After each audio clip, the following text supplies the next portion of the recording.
Nakatanim sa bawat tingkad ng liwanag ang mga kwento ng mga taong sa dilim ng kahirapan ay naninindigan, lumalaban at nagpupunyagi.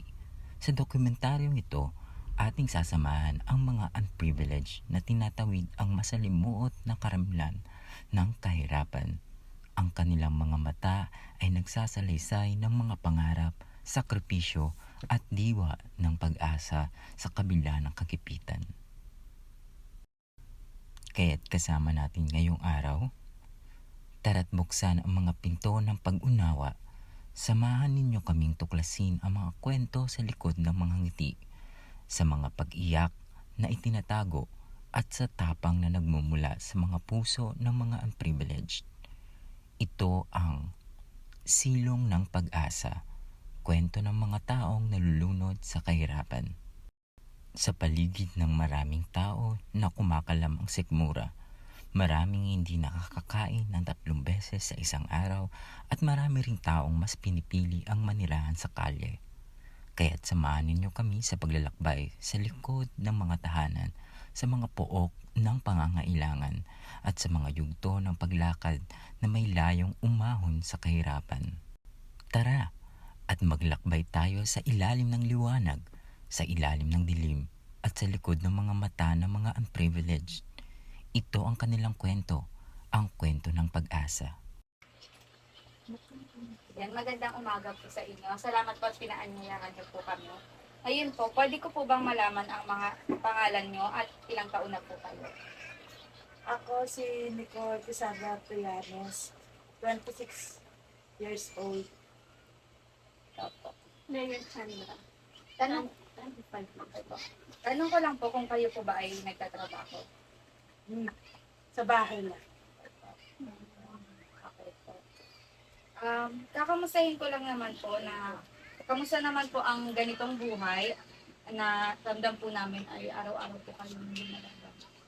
Opo. Siyempre, kapag walang trabaho, struggle talaga sa amin yung panggastos kasi nga, di ba, wala kang work, tas yung asawa mo is parang part-time na yung trabaho, iisipin mo rin kung paano ibabalik yung pera, kung para sa mo ito pagkakasyahin. Kasi sa araw-araw na lang marami ka ng gastos eh.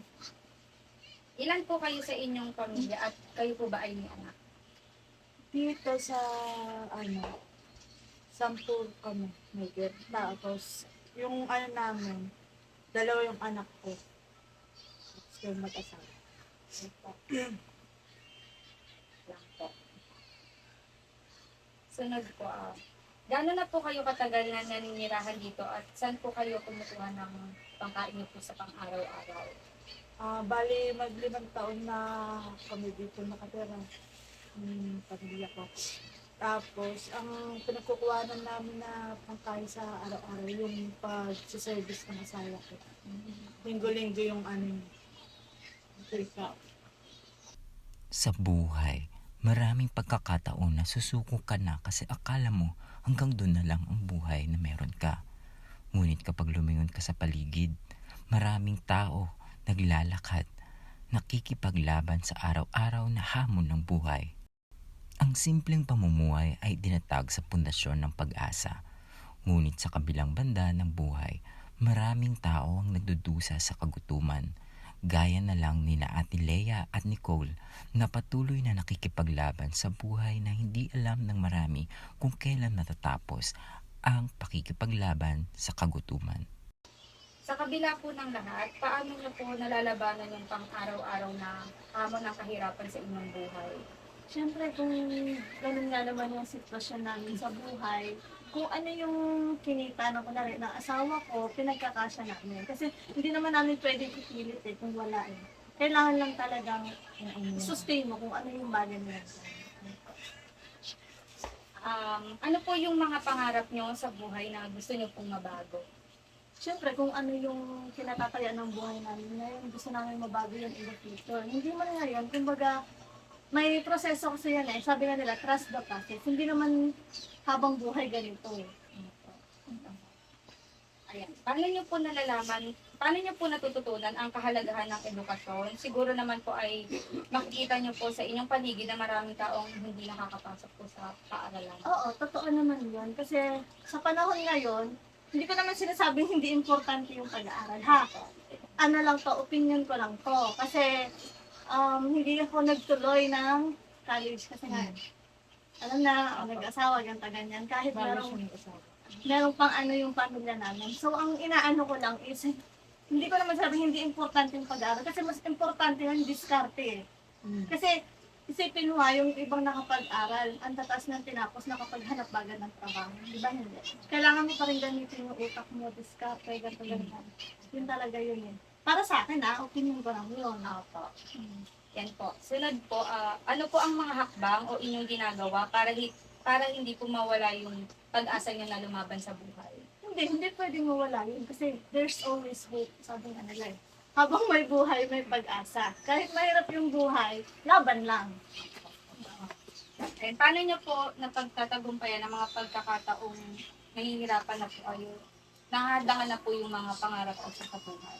Sa akin, kahit sobrang hirap ng buhay ko, ganyan, parang feeling ko kalaban ko lahat ng nasa paligid ko eh. So, ginagawa ko, wala akong pakialam. Hanggat kaya ko, buhay ako, may pag-asa ako. Gagawin ko lahat. Parang maano ko ng buhay ko. Hindi naman pwedeng kahit diktahan ako ng iba eh. Bakit kayo ba bumubuhay sa akin? Ganyan. Kailangan lang talagang labanan mo. Kung ano yung hamon ng buhay, hindi pwedeng hindi ka lalaban eh. Kasi matatalo ka. Pagsubok lang yun eh. Ayan, ano po ang mga bagay na nais niyo sanang baguhin sa inyong komunidad upang mapabuti ang kalagayan ng mga tulad niyo po o tulad ng marami na hindi pinalad na magkaroon ng marangyang buhay? At nakakatanggap po ba kayo ng tulong galing sa LGU o local government unit po na nasasakupan niyo? Sa akin, oo. Oo, kasi ko solo parent ako. Nung lalo na nung pandemic, yung LGU nag-ano sila sa amin, yung oo. Tapos binigyan kami ng tulong na ganito, ganyan na yung perang ko gamitin niya sa pamilya niya. Kasi yan yung bagay na maitutulong lang nila sa atin. Kasi hindi naman sinasabing sustentuhan nila kami ganito, ganyan. Kumbaga, inanuhan lang nila yung mga panahon na kailangan namin. Kasi hindi kami makapagtrabaho kasi nga, ganun yung nangyari, pandemic eh. Ayan po, may mensahe po ba kayo sa gobyerno para po matugunan ang inyong mga kahilingan? Ano lang, tawag nito, hindi naman talagang, kasi kahit naman magbigay ka ng mensahe kung hindi makakarating, wala rin. Kahit ano na lang, sabihin na lang natin na na siguro, may mas mahihirap pa sa amin, gano'n na mas kailangan nila ng tulong sa amin. Kasi hanggat kaya pa naman namin, pwede pa eh. Ayan, paano niyo po hinihimok ang inyong sarili na patuloy na mangarap at magsumikap sa kabila ng mga pagkakataon na umaharap po kayo sa problema, lalo na po ngayon na tumataas po ang mga bilihin? Para sa akin, kahit tumaas, ganito, ganyan, iisipin ko pa rin talaga yung yung kahalagahan ng buhay. Na hanggat nandito ako, hanggat kaya ko pa, sige lang na, sige. Sa huli, sa ilalim ng kumukuti-kutitap ng mga bituin, naroon ang pag-asa para sa mas maganda at makulay na bukas. Ayan po, ano po ang inyong mga natutunan na hamon? Ano po ang inyong mga natututunan sa hamon ng buhay na kinakaharap niyo sa araw-araw? Tutunan ko lumaban. One word lumaban. Yan, sa inyong palagay po, paano maituturing na naging inspirasyon ang inyong kwento para sa ibang mga underprivileged na individual? Ako sa akin na lang ginawa ko na lang inspirasyon yung anak ko eh. So, sa ganito. Single parent. Kaya kasi kami, lang din ako sa kanya. Kaya, yun lang, sa akin, para sa akin. At yung huling tanong po ay, ano po ang inyong maipapayo o mensahe sa mga taong katulad po ninyo na patuloy na lumalaban sa buhay? Ang mensahe ko, hindi mo kailangang ipilit na maging mataas yung parang yung estado mo sa buhay. Basta gawin mo lang kung ano yung makakaya mo para ang importante kumakain kasi tayo eh tatlong beses sa isang araw, okay na yun. Hindi ka pa daw mahirap noon. Kasi nasa ka pa lang middle ng ng tao. Oo. Kaya kailangan lang natin talaga, magsikap, ganyan, harapin kung ano yung mga bagay na problemang dumadating sa atin. Tapos, dasal lang. Yun yung pinaka-importante. Kahit sabihin nilang yung kakadasal mo, walang mangyari, hindi ako naniniwala doon kahit hindi ako mga Diyos. Yung nagdadasal ko pa rin kasi, God will provide. Yun lang po. Maraming salamat po sa inyong pag-share ng kwento. Thank you po. Thank you po. Sa ilalim ng liwanag ng simpleng pangarap, natagpuan ng mga depribilehiyo na individual ang kanilang sarili sa silong ng pag-asa. Ito ang kwento ng kanilang pagsisikap at pag-asa na nagbibigay inspirasyon sa ating lahat. Ang pagmumulat sa realidad ng buhay ng hindi pribilehado o unprivileged na pamilya ay nagdadala ng malalim na damdamin at nagtuturo ng maraming bagay sa atin. Sa pagmamasid sa kanilang araw-araw na pamumuhay, natutunan natin ang halaga ng pagtitiis, pagmamahal, at pag-asa sa kabila ng hamon ng buhay. Kahit simpleng pamumuhay, napagtanto natin kung paano nila hinarap ang kakulangan sa pinansyal, edukasyon at iba pang pangangailangan. Ang bawat araw ay naging laban para sa kanila, ngunit sa kabila nito, maaaring masilayan natin ang kanilang lakas at tapang. Sa pamamagitan ng pagmumulat sa kanilang sitwasyon, napagtanto natin ang kahalagahan ng pagtutulungan at pagkakaisa sa lipunan. Ang bawat isa sa atin ay may papel na ginagampanan upang mapabuti ang kalagayan ng mga hindi pribilehiado sa ating paligid. Higit sa lahat, ang pamilyang ito ay nagpapaalala sa atin na mahalaga ang bawat tao at mayroong kahalagahan ang pagtutok sa mga pangunahing pangangailangan ng lahat. Sa ating mga pribilehiyo, may responsibilidad tayong makatulong sa pag-angat ng kapwa at pagpapabuti ng kondisyon ng lipunan. Sa pagtatapos, ang pagmumulat sa buhay ng isang hindi pribilehiado ay nagbubukas sa atin ng mas malalim na pangunawa at pagpapahalaga sa mga bagay na madalas nating nakakaligtaan. Ito'y isang hamon na dapat nating hinaharap ng may bukas na puso at pagmamahal sa kapwa.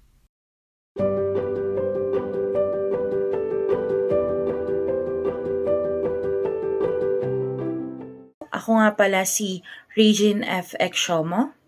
Ang pribilehiyo ay isang di napapansin na puwersa na nagtatakda sa ating mga karanasan at oportunidad sa buhay.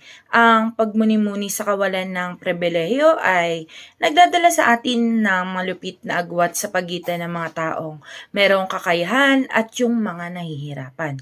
Sa bawat tingin sa kahalagahan ng pribilehiyo ay nahayag ang mga hindi makatarungan pagkakaiba sa ating lipunan. Lagi natin nakikita na mas mataas ang agwat ng mga taong mayayaman kaysa sa mga taong mga nahihirapan. Ang unprivileged ay naharap sa mga balakid na nagmumula sa sistematikong hadlang na nagiging sagabal sa kanilang pag-angat.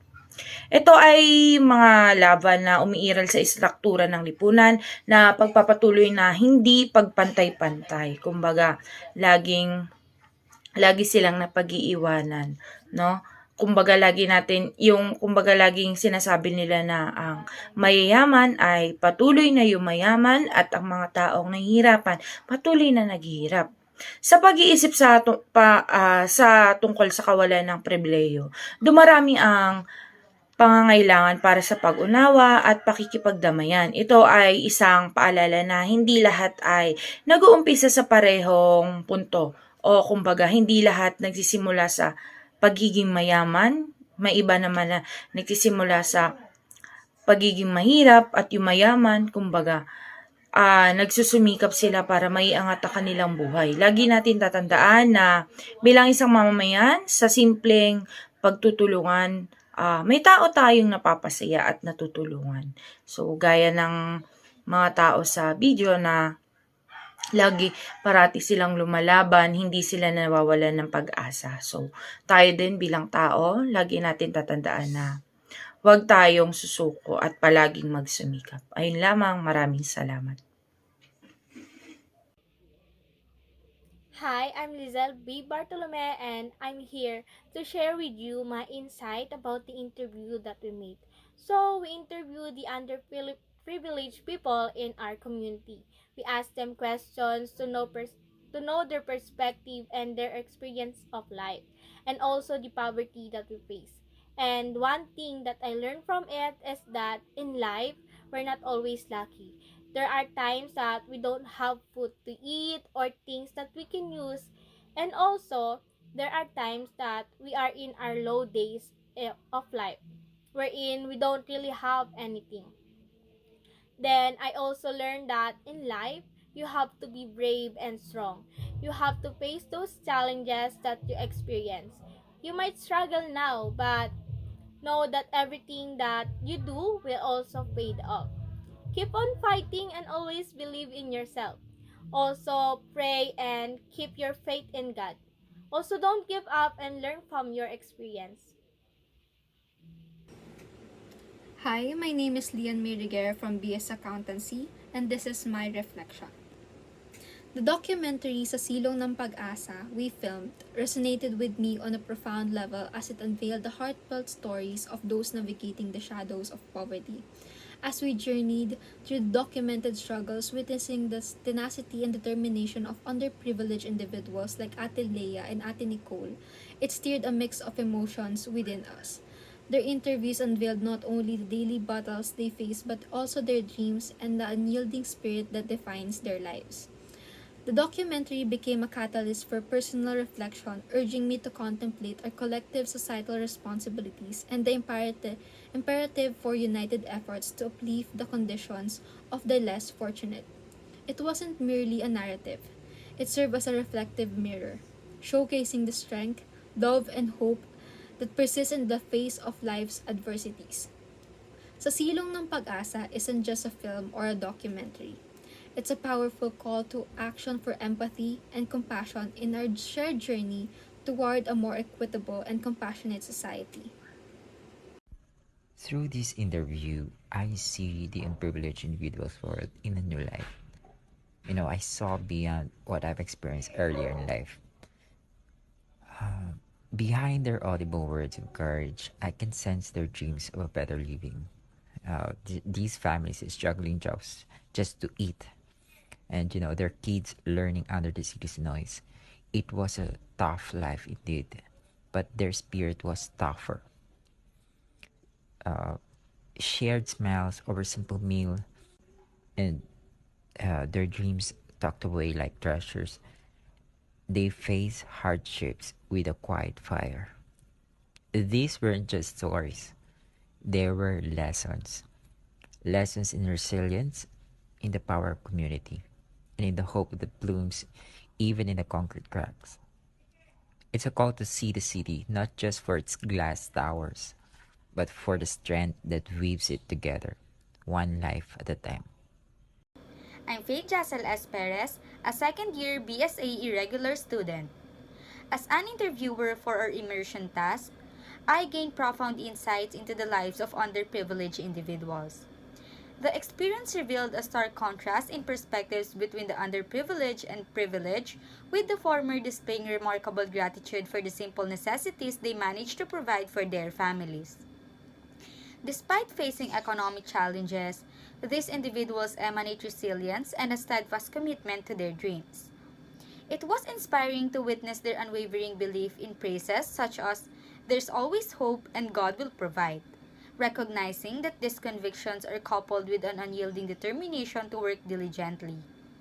The underprivileged continue to dream for a better future for their families and tirelessly strive towards realizing those aspirations, emphasizing that hope must be complemented by sustained effort. This immersion project has underscored the importance of acknowledging and understanding the narratives of underprivileged communities, fostering a profound appreciation for their strength and aspirations amid adversity. Ako nga po pala si Rainier Asuncion from BSBA Operations Management 4. Ang masasabi ko lang po sa aming nagawang video is sa lahat po ng mga kapuspalad ay huwag po tayo mawalan ng pag-asa. Pagpatuloy po nating pagsikapan hanggat nakuha po natin ating mga pangarap. Huwag tayo susuko sa kahit anumang mangyari sa ating buhay. Dahil kapag tayo sumuko is talo tayo. Kaya ang dapat po nating gawin ay tayo po ay magsumikap, magdasal palagi ang araw-araw at tayo ay makakasurvive. Yun lang po. Thank you very much. And we're the group 5 Rizal. Hello, ako po pala si Marco Jr. A. Dilara ng BPED 1 and ang reflection ko dun sa ginawang activity is kung nahihirapan ka, merong mas nahihirapan pang tao at kahit gaano man kahirap yung buhay natin or yung pinagdadaanan natin is laban lang ng laban kasi there's a reason why binigay ito sa atin ni Lord and matuto tayong magkaroon ng pananampalataya sa Kanya and ayun nga, dahil nga sa hirap ng buhay ngayon is kailangan lang natin lumaban ng lumaban and dapat hindi tayo magpatalo dun sa mga problema ang pinagdadaanan natin sa buhay. Kita nyo nga dun sa video dun sa interview na kahit gaano man kahirap yung buhay is laban lang sila ng laban and hindi dapat sumuko sa pang-araw-araw na buhay. Yun lamang po at maraming salamat. Ako po si Precious Janelle Ginamok from second year college from BSED Science po. Nag-aaral sa Philippine Christian University. Sa lahat, ang masasabi ko po sa nagawa naming interview, sa lahat po ng naghihikahos or mga kapuspalad po, ipagpatuloy nyo lang po yung pangarap or laban nyo sa buhay. Marami po akong natutunan, hindi lang po sa kwento nyo, kundi